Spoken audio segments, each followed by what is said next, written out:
Today we're at WatchClub with QP and we'll be looking at some interesting watches that will feature on our new website, which is launching very soon. So we start with a 3450, successor to the 3448.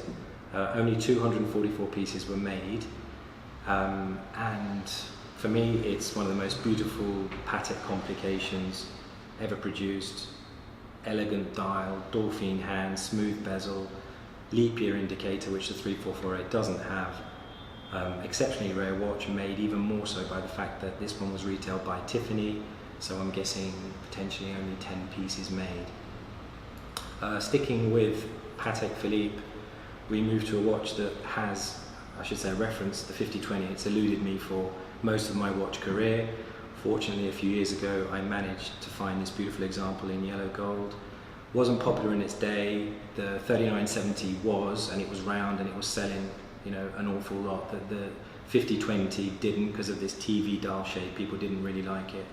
Like all things like that today, they're extremely desirable and very rare.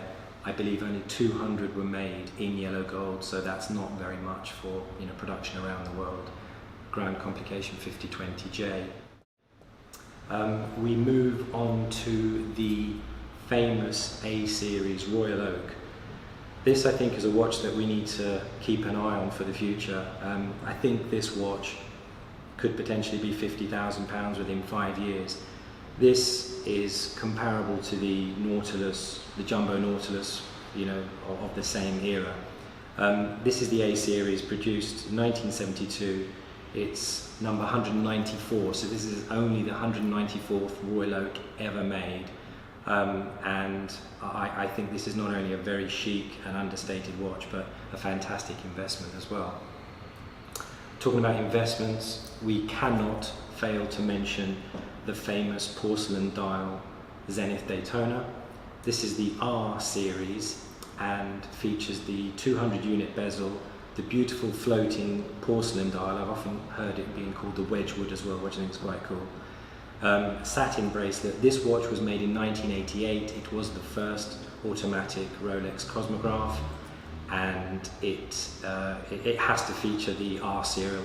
There are some very low L registration ones which collectors are saying are correct as well, but the Holy Grail is the R series, which this one is.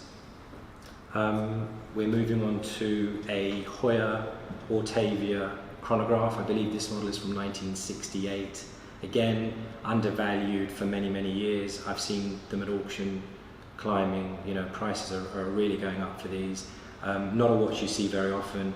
Classic 60s sort of iconic design, and I think a good investment watch. Not the same price as some of the other things we've been looking at, but I think a good one for the future. We have here a Longines Big Pilot chrono stop. Bought this a few months ago at auction. Paid too much money, which is what happens when you get into auction situations. You get carried away. But a rare watch, chrono stop, 1948, big size. Not something you'll see every day. And again, interesting to see what that does. This watch I have chosen is a 1960s GMT Master with so many interesting features, and there's a lot to say about this watch. It's presented by the RAF to one of their pilots, whose name is engraved on the back, as is his service numbers on the back of the watch. So it has military provenance. It also features, the 24-hour hand in red, so it's known as the Red Arrow. It has a black gloss dial, closed minute track, exclamation dial, and the famous, very sought after pointed crown guards, which are typical of the watch from 1960. Next to that, we've got a Languor double split. I believe this to be the only watch in the world that features a splittable minute counter, if I've said that right. Beautifully proportioned, a large watch. Beautiful on the front, even more spectacular when you turn it around. The movement seems to be in 3D. It's a watch I'd quite happily wear upside down. It really is a stunning piece and photographs beautifully.